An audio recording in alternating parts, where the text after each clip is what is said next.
El punto que a lo mejor hace falta O sea, en el examen. tenés que aprovechar para hacer las preguntas y todo cuando estás solito. Ahí después tenés ventaja. Mucho código de la alianza, mucha solidaridad, pero hay que aprovechar cuando uno tiene ventaja. Uy, qué envidia, yo no me preparé un mate. Estaba con unas ganas y me quedé respondiendo acá unos mensajes de gente de la iglesia. Está con un problemita. Pero, Todavía no está pastoreando, profe. y mientras Dios me lo permita, No hay posibilidad. no hay posibilidad. Estábamos Usted a- está pastoreando en una iglesia anglicana. No, yo estuve cooperando con la misión luterana de ¿Usted es luterano o anglicano? luterano Ah, ya. y estuve cooperando con la misión anglicana, ya me iba a salir anglicana, luterana aquí en el Chaco, plantando iglesia. Y fue agotador físicamente, ¿no? Las distancias enormes, y el Chaco que ahora que viene por un rato está simpático, pero normalmente no es simpático. Fue muy esforzado, fueron varios años de estar acá y de veras me agotó. Y ahora estoy en un periodo de autorreciclaje. Volví a estudiar, estoy haciendo un programa de postdoctorado en consejería en la Universidad Bíblica Latinoamericana. Voy a volver a estudiar Biblia si Dios me permite, a partir de este año. Sí, volver a la base para limpiar un poco el cansancio sobre todo. Fue agotador, físicamente muy agotador. Sí, con muchos hermanos acá, misioneros en la zona. La parte linda de ser misionero por acá es que casi no hay conflictos. Eso hay que reconocer. Sí, lo típico de la vida humana, ¿no? Los dramas propios de la vida hay, pero esos conflictos de familia contra familia o por llevar, acá no existen. Y eso es muy bueno para misionar. Pero, y para pastorear también las iglesias establecidas, también realmente, básicamente es tranqui ser pastor por acá, por el interior del interior. Pero físicamente te carcome. O sea, digamos, de la iglesia local al anexo más cercano, yo tenía casi 70 kilómetros. Así nomás. Y ese era el que estaba cerquita. Después estaban los que estaban lejos. Acá no importa de qué denominación, los únicos que tienen una estructura un poquito más elaborada por jugar de locales son los menonitas.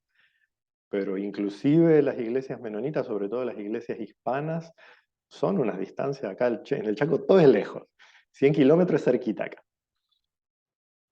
Entonces no hay cuerpo que aguante. Yo ya me tomé el año sabático, siempre hago la misma broma tonta, pero yo me la tomé en serio. Este ya es el domingático, y si el año que viene también me lo paso de balde, va a ser el año lunático, pero no, a pastorear, mientras Dios me permita, yo no vuelvo. ¿Vos trabajaste con ellos, profe, con los menonitas? Solo el año que estuve como capellán de su colegio, aquí en esta misma colonia, en Noila. Y bueno, cuando me quedé en Paraguay, que los hermanos ahí en SEMTA necesitaban un profesor de hebreo de emergencia, fue justo la época que se enfermó el doctor Dionisio Ortiz. Fue realmente el inicio de su enfermedad, y él estaba agotado, estaba mal, también estaba... o sea, de ánimo nunca decayó, era un hombre de buen ánimo siempre, pero obvio su salud se vio afectada toda de golpe. Y si las clases que él daba fuera del seminario bautista, en SEMTA, también en IBA, en esa época era el único profesor de hebreo que teníamos por acá, y entonces me tocó ser el suplente del doctor Dionisio en esa época de transición. Y después me quedé, eh, pero en SEMTA, no así en iglesias menonitas, no, nunca, nunca tuvimos mucha oportunidad de compartir. Sí, con los hermanos menonitas hemos compartido mucho. Es más, cuando nosotros nos quedamos aquí en Neuland me quedé como capellán del colegio y como profesor de educación cristiana, cuando teníamos iglesias de nuestra fe y orden. Así que fui incorporado, adoptado, abrazado y encariñado por los hermanos menonitas, aquí en Neuland. Entonces, aquí en Neuland los hermanos menonitas son mi iglesia del corazón, ¿no? Mi familia también, cuando pasamos muy, muy mal, algunas experiencias malas como familia también, nada conflictivo, sino cosas propias de la vida, fueron una familia que nos acogió muy bien. Profe, pero estuviste pastoreando también por Paraguay, ¿verdad? Sí, ¿Qué, estuve qué denominación los años? casi 7 años acá como misionero para la misión luterana Ah, del Chaco luterano. Central. Mm,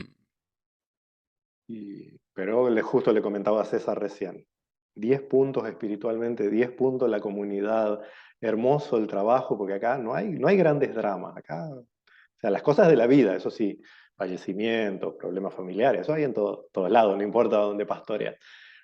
Pero acá es tranqui, sí, los dramas, eso de que se te termina la vida, acá no existen. Entonces era poético, pero físicamente tenés que aguantar, ¿no? Los misioneros y pastores acá con más de 40 es para darle el premio Nobel, porque amigo, pasás días en el auto, no hay hueso que aguante.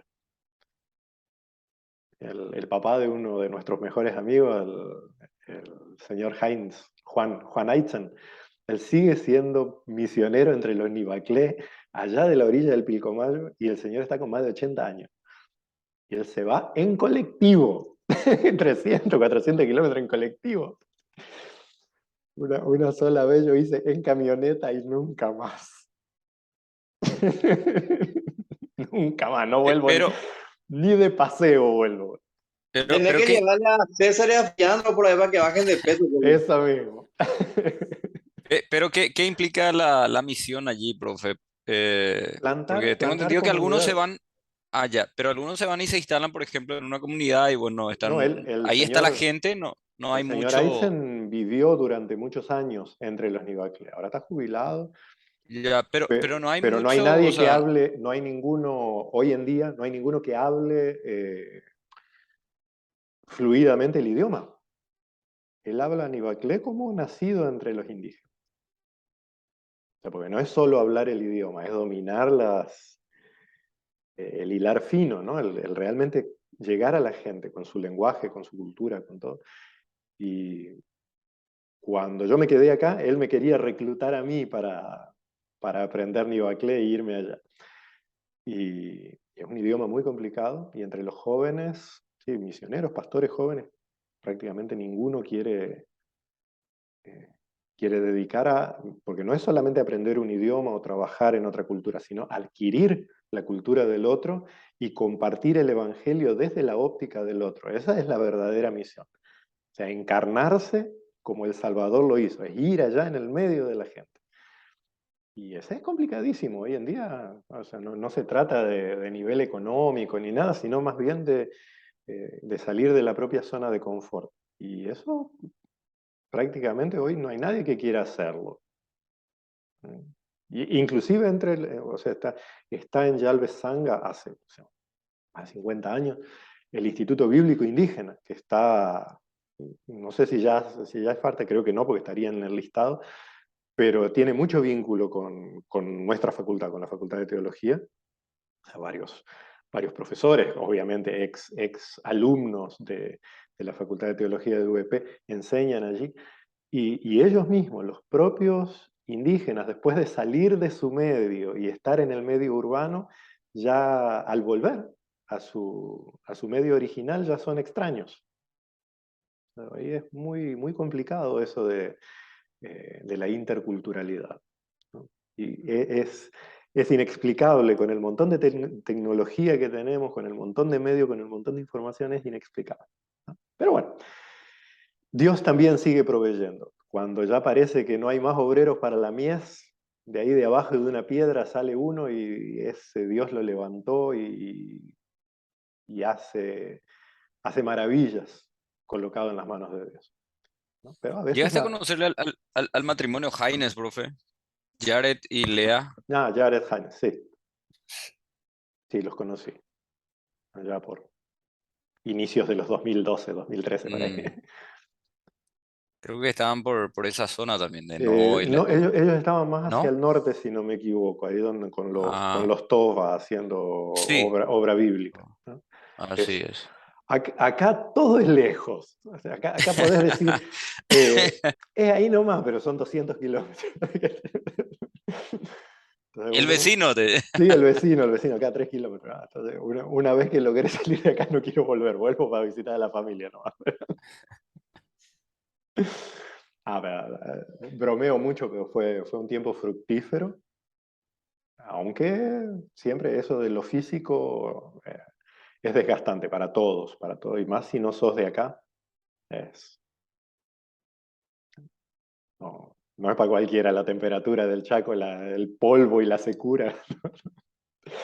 Lo loco es que la gente que nace acá para ellos es hermoso, este es el paraíso en la tierra. Está loco. Un calor de morirse, polvo para donde va, viento norte que te lleva tranquilamente. Bueno, más o menos, ahora volvemos al tema, más o menos así era la tierra donde estaban estos muchachos esperando para cruzar el Jordán. Profe, si le lleva a Luis Vera, él va a estar feliz porque va a estar con su parcialidad ahí. Con los Nivacles. Decía un matrimonio que nuestro también que se fueron como misioneros un tiempo ahí en la... Hay una escuela que es sostenida por la iglesia que está en Filadelfia, una iglesia grande, y justamente estaba en Noyland, no sé cómo se llama la escuela. En Villa Choferes, Alfa y Omega. Creo que es esa, no sé, pero ellos se fueron, bueno, para enseñar en realidad, su esposo era enfermero y Sí. estuvieron ahí 3 años. Matrimonios de la Cruz. Ahora ya están de vuelta con nosotros. Tampoco quieren volver al Chaco. No, ellos realmente dijeron que sí, era dura la vida, pero sí experimentaban mucha paz porque no era el ajetreo, el trajín acá de la ciudad, no es lo mismo. O sea, te levantás tranquilo, allí tomás mate, tenés tiempo para todo. Así es. Te dormís temprano porque no hay nada para hacer. No, Y pero... decía el señor, en el Chaco las plantas no te acarician, acá te arañan. tienen una capa, ¿sabes? Fue en fines de 2015, 2016, por ahí. Vinieron unas señoras de una organización misionera de Canadá, justo en esta época. Hoy está frío, no sé por qué, vino un frente frío, pero normalmente julio, agosto hace un calor acá que te mata, y un viento norte horrible, seco, polvo. Y vinieron estas señoras de Canadá, venían encima, sin nadie les avisó cómo era el Chaco. Y todas las señoras, ¡ay, era el seco! Y en un momento íbamos a visitar una comunidad indígena, pero realmente lejos, pasando Mariscal Estigarribia. Y ahí las señoras, no, pero es muy lejos, pastor, claro, mejor nos quedamos acá, ya conocimos bastante. Ahí me salió el chanta argentino de adentro y digo, pero hermana, usted piense, un tratamiento de esos de barro y de arcilla en la cara en un spa, le cobran $300, acá tiene gratis y hasta le blanquea los dientes y sonríe así, le pega la arcilla en los dientes, sale con los dientes blanquitos y ahí la señora, ¡ay, bueno, vamos! Y ahí las convencí y me las llevé para allá de Mariscal Estigarribia. Pero es un clima bravo, bravo. A veces me gusta En la iglesia de farrear Sergio, profe. ahí a los paisanos de ustedes, a los asuncenos, me gusta farrearlo, porque yo me fui al Chaco. ¿Y hasta dónde te fuiste? Benjamín Acebal. Yo hasta ahí conozco, Sí, profe. por eso. Yo Ahí es no conozco el Chaco en su profundidad. ahí cuando los empiezo a farrear. Le digo, "Vea, yo soy argentino y conozco hasta allá, hasta la frontera con Bolivia". No es para vivir, pero para todos, ¿no? No es un Villano, lugar ¿verdad? para Villano, profe. te vas a ir, pero sí, yo creo que todo paraguayo debería conocer acá. Es otra realidad. No es otro país, es otro planeta el Chaco. Su naturaleza, su gente, las distancias. ¿No? Es realmente digno de conocerse. Y si venís en la época de lluvia, ahí sí te sentís en la tierra que fluye leche y miel. Todo este desierto horrible, seco, marrón, de la noche a la mañana florece por todos lados, aparecen los animales, las plantas verdes, así, de veras milagro. Es de la noche a la mañana, llueve y al día siguiente sale el sol y tenés... precioso. Realmente es un lugar digno de ser conocido. Y cuando puedo hago propaganda turística. Y ahí cuando me preguntan, ¿y para vivir? No, no, quédate donde está, que es más sano. ¿No? Bueno, volvemos al Deuteronomio. Estamos en el desierto, no en el desierto chaqueño, sino en la planicie frente a Canaán, antes de cruzar el Jordán.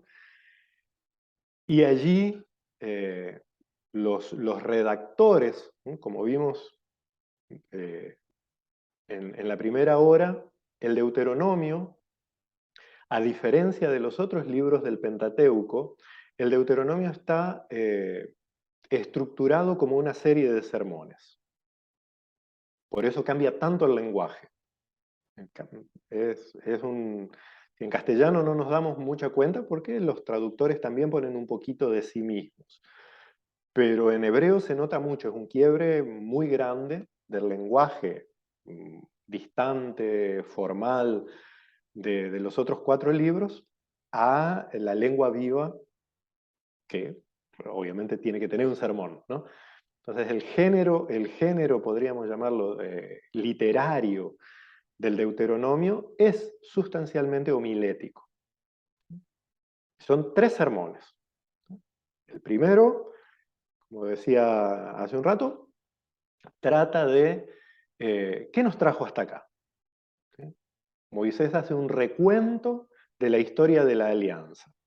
¿Sí? Prácticamente empieza desde la creación, pasa por el llamamiento de Abraham, la promesa a Isaac, el cumplimiento en Jacob, el origen de las tribus, la esclavitud en Egipto. Pero así hace una historia flash de por qué llegamos acá, por qué estamos en esta planicie, por qué estamos a las puertas de la tierra prometida. Entonces hace un recuento de la historia salvífica hasta allí.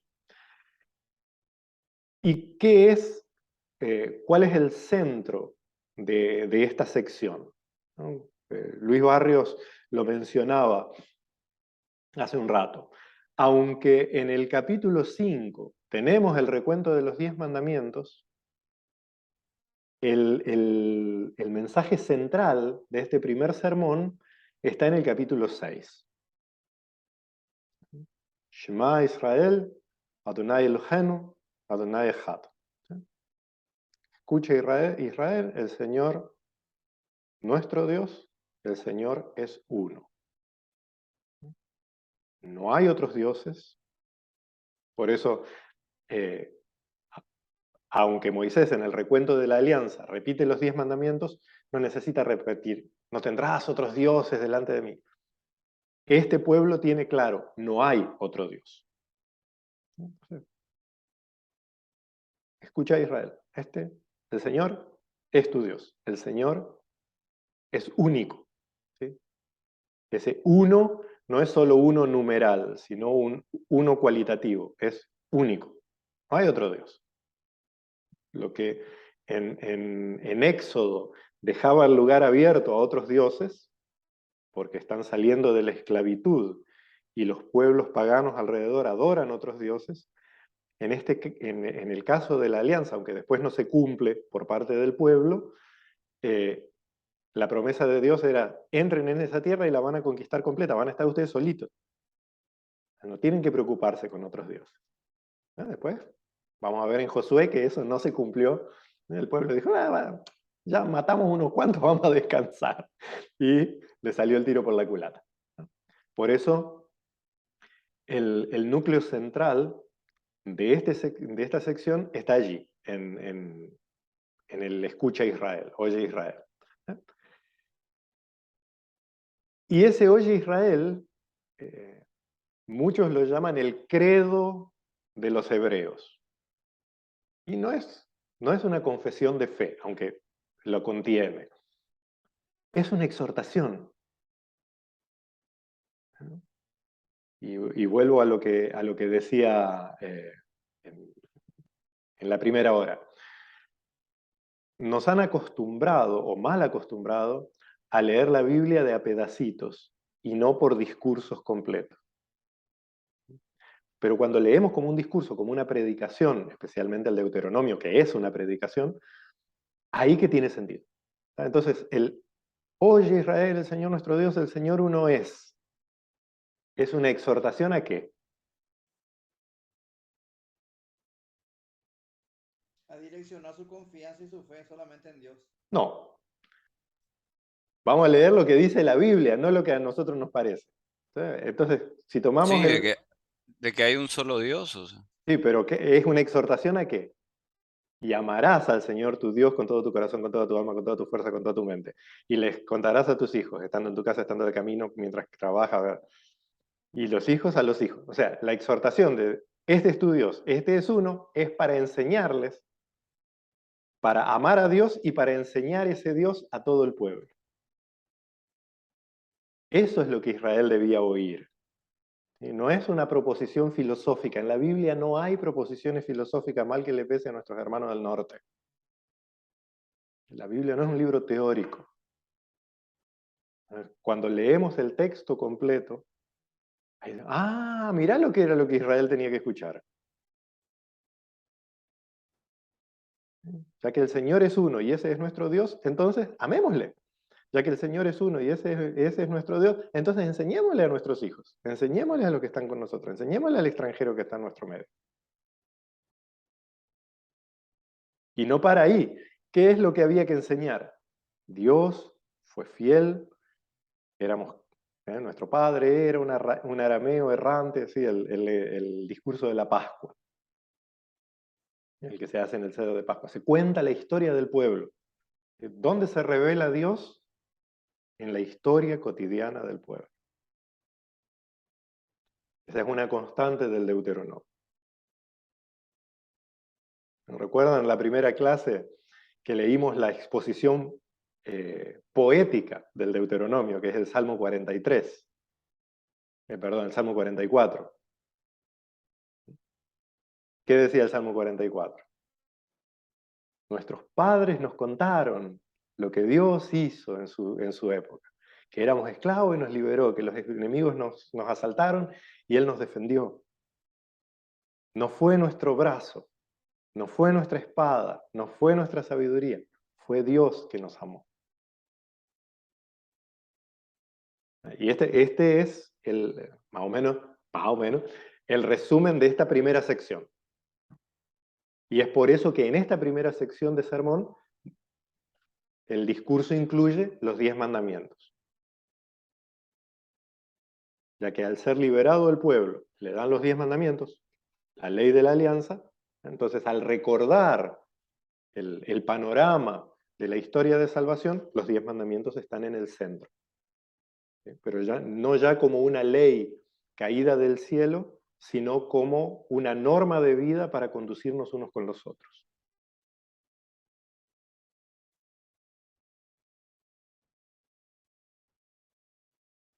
¿Se entiende o hay más pregunta que respuesta? En el Éxodo están los mismos 10 mandamientos, pero el objetivo de los 10 mandamientos es Dios. ¿No? En Deuteronomio tenemos los mismos 10 mandamientos, pero el objetivo de los 10 mandamientos es la gente que está allí. Entonces, no tendrás otros dioses delante de mí, dice en Éxodo. ¿Por qué? Porque Dios está mostrando su majestad. En cambio, en Deuteronomio 5, el carácter que toma ese mandamiento es no induzcas a tu prójimo a la idolatría. Excelente. Sí, es como contextualizar el mismo mensaje. Exacto, y eso es un sermón. Entonces no hay contradicción. Claro. No hay contradicción entre los dos listados. Si agarramos, por ejemplo, un teólogo progresista, como les decía la clase pasada, los liberales no existen más. Hace más de 100 años que no existen más teólogos liberales. Pero sí, teólogos progresistas o intelectualistas, racionalistas. Te van a decir, como hay diferencia de texto en este y en este, entonces son dos textos contradictorios. No, son dos textos independientes. En uno tenemos lo que Dios le dijo a Moisés y en el otro tenemos lo que Moisés le dijo al pueblo de cómo aplicar esos 10 mandamientos. Tenemos otro vicio, también filosófico, que ya hablamos varias veces de este, que es el famoso, la armonía de tapa a tapa. La Biblia no habla de eso, la Biblia no pide eso, la Biblia no se trata de eso. Sino que cada uno de los escritos bíblicos responde a una situación vital del pueblo. Y eso, toda la Biblia relata lo que, hasta voy a usar una palabra en alemán como para que vayan después pureando por ahí. Una cosa que en lenguaje técnico de la teología siempre se dice en alemán que es Heilgeschichte, historia de la salvación. Ese es el propósito de Dios, un propósito salvador. ¿Hay ética? Claro que hay ética. Hay moral, todos los pueblos tienen algún tipo, pero no se trata de eso.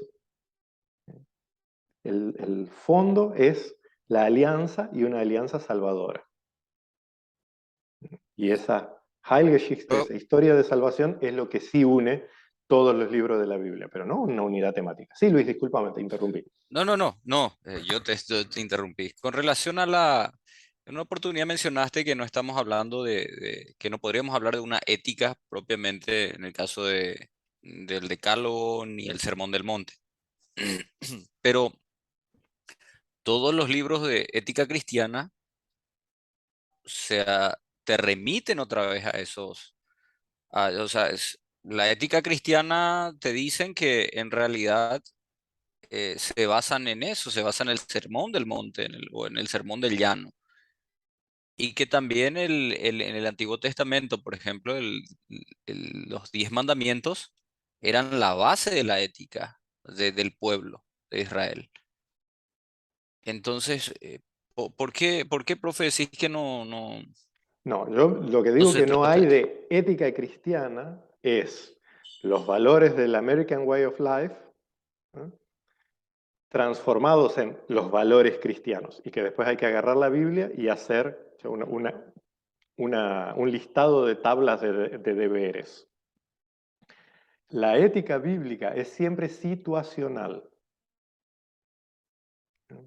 No hay un concepto abstracto al que hay que adaptar la vida, sino que hay un principio divino que da forma a la vida. ¿No? Una simple, ¿sí? Que ya hablamos que también eso da problemas para algunos, pero una bien simple. Dar pan al hambriento. Una cosa buena, 10 puntos. Pero ¿qué dice la ética situacional bíblica? ¿Eh? Dar pan al hambriento es siempre bueno, pero no puedo dar pan al hambriento despojando a los que están primero en la lista, ¿sí? Para pasar como mártir o como benefactor de la humanidad.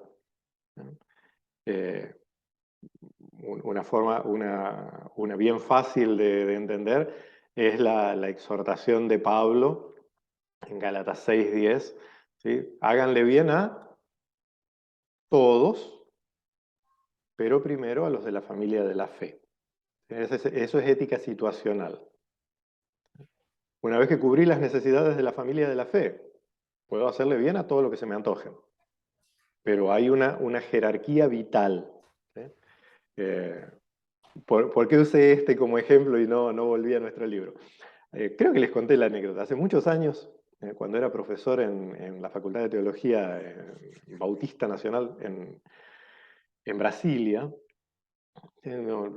tenía muchachos muchos estudiantes de varias iglesias, de muchas situaciones diferentes. Y uno de una iglesia bien chuchi, pero bien chuchi, la iglesia de la Asa Sur, en Brasil, es gente pero forrada de plata. Y ahí, bueno, contaban una experiencia que no es algo malo, no es por juicio de los hermanos, no quiero que se entienda esto, pero contaban la experiencia. No, nosotros todas las noches tenemos 2 camionetas, hacemos olla de guiso, sopa, lo que sea, y llevamos a la terminal de ómnibus y la gente que está en situación de calle, 10 puntos, le damos de comer. Qué cosa buena, genial. Y si viene la hermana María en tu congregación y te dice, tengo hambre, ¿qué es lo que hacen en tu congregación? Y oramos. Le das sopa a media ciudad, pero a la hermana que se sienta al lado tuyo vamos a orar, que Dios va a resolver tu situación. Y esto no es juicio, es que muchas veces no dimensionamos. Y la ética bíblica nos hace eso, ver la realidad y no un principio filosófico, un principio abstracto. La conducta bíblica nunca es abstracta, siempre es en cara a cara. ¿Sí? Estoy viendo a Luis, estoy viendo a César, no lo estoy viendo a Sergio, pero sé que está. Entonces se aplica persona a persona y eso la hace tremendamente revolucionaria, porque no te podés hacer el tonto. En cambio, la ética normativa, siempre te podés hacer el tonto, porque su cumplimiento es formal. ¿Sí? Esto es lo que Pro- Jesús le criticaba a los fariseos. Los fariseos cumplían la ley, pero 10 puntos, pero no cumplían el espíritu de la ley. Profe, y en el caso de la ética situacional, em, ¿cómo se puede actuar en el caso de que dos normas entren en conflicto? O sea, por ejemplo, La norma de mayor bien tengo para que, todos es ok, la que tiene que primar. tengo que mentir, por ejemplo, para evitar un homicidio o para Ujú. impedir un homicidio. Te recomiendo leer a Dietrich Bonhoeffer.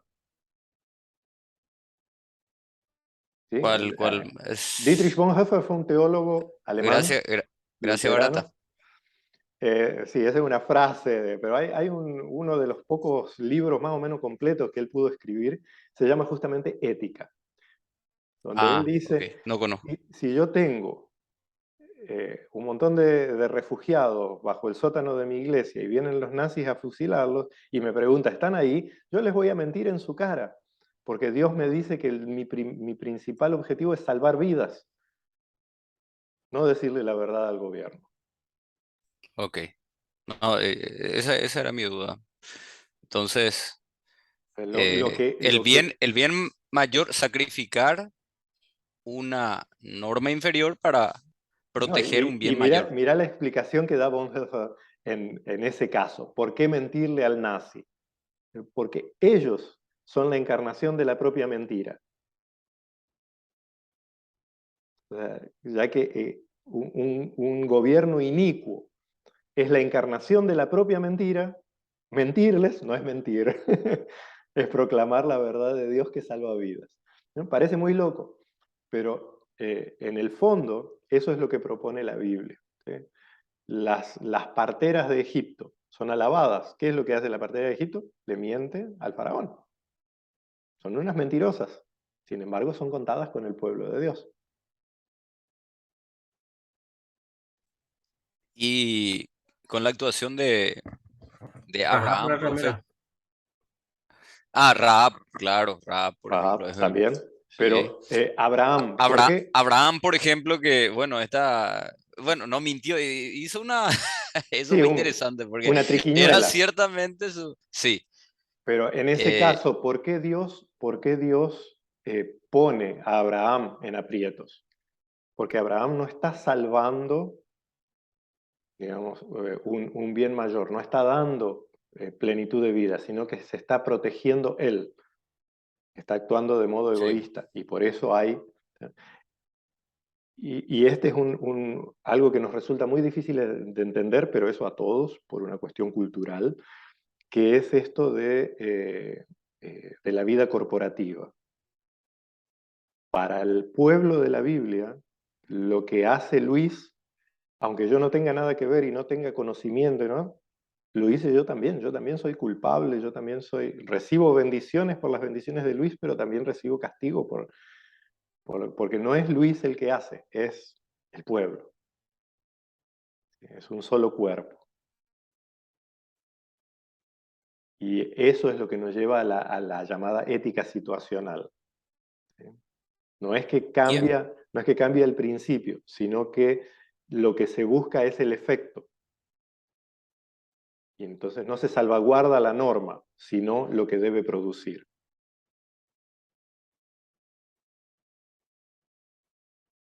¿Quién finalmente va a determinar eso, profe? Nosotros, nuestro fuero interno. Tu conciencia guiada por la palabra de Dios. Por Ok. eso tenemos que programarnos de leer la palabra de Dios como un libro de fórmulas. Pongo un ejemplo, eh, especialmente en la época de los judíos que eran perseguidos. Bueno, los cristianos también, ¿verdad? Hay países en donde hay persecución de Todavía, cristianos, claro. todavía. Entonces, vienen y le piden para que niegue su fe. Ujú. Pero este padre de familia tiene esposa, tiene hijos. ¿Qué va a pasar con su esposa e hijos si él es el único proveedor, el que le puede sustentarles? Y si, bueno, si él no está, su familia va a padecer, va a sufrir. Y él piensa en eso y dice, bueno, yo puedo engañar acá mi conciencia, bueno, mi conciencia está guardada en Cristo, yo creo en Él, pero voy a decirle a estos tipos que, bueno, está bien, renuncio a mi fe. Ahí hay un dilema moral y también ético, ¿verdad? Por un lado está la mentira que ya dijimos que, bueno, se puede sacrificarla en virtud de un bien mayor, pero la fe, Dios nos llama también al Al sacrificio, sacrificio por a la una fe. negación completa. Claro. Este conflicto ya lo tuvieron los donatistas en el siglo II. O sea, no es de ahora. Es Sí. lo que decían los donatistas, el que niega a Cristo no merece ser reconciliado con la Iglesia, que es lo que decía la Iglesia católica en el sentido de universal, que es de la cual descendemos.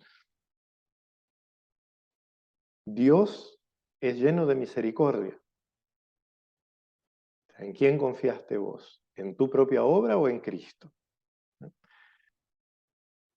Pero bueno, no nos podemos extender demasiado porque se nos va a terminar ahora en 2 minutos. Pero el dilema ético es cuando vos pecás, ahora en el sentido de transgredir, de hacer algo concreto, vos pecás con la malicia de que, después pido perdón.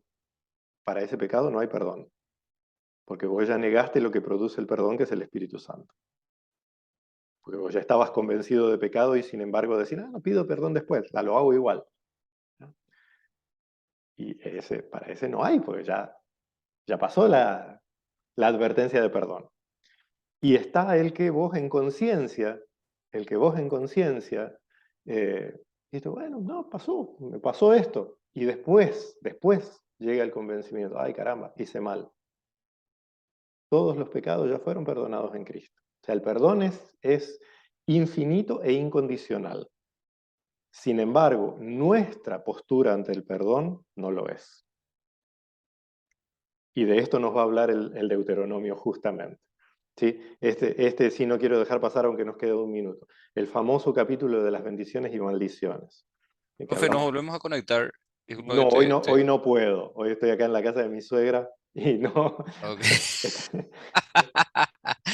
Tengo que ir con la familia. Pero del Bueno, famoso de las bendiciones y maldiciones. Lo que el discurso dice no tiene nada que ver con individuos, sino con el pueblo. Si ustedes siguen la voluntad de Dios, todo va a estar en orden para que les vaya bien. Ustedes no siguen la voluntad de Dios, van a recoger los frutos de su propia rebeldía. Y no tiene nada que ver con prosperidad, ni con que si me comporto así voy a ser rico y si me comporto así voy a ser pobre. ¿Sí? No habla de eso en ningún punto. El próximo lunes les prometo un tercer tiempo largo. Hoy no puedo. Hoy me disculpo con ustedes. Dios les bendiga ricamente. Tengan Amén. una Gracias, excelente profe. semana, una buena noche. bendiciones, Rubén. Igualmente, bendiciones, Hasta el compañero.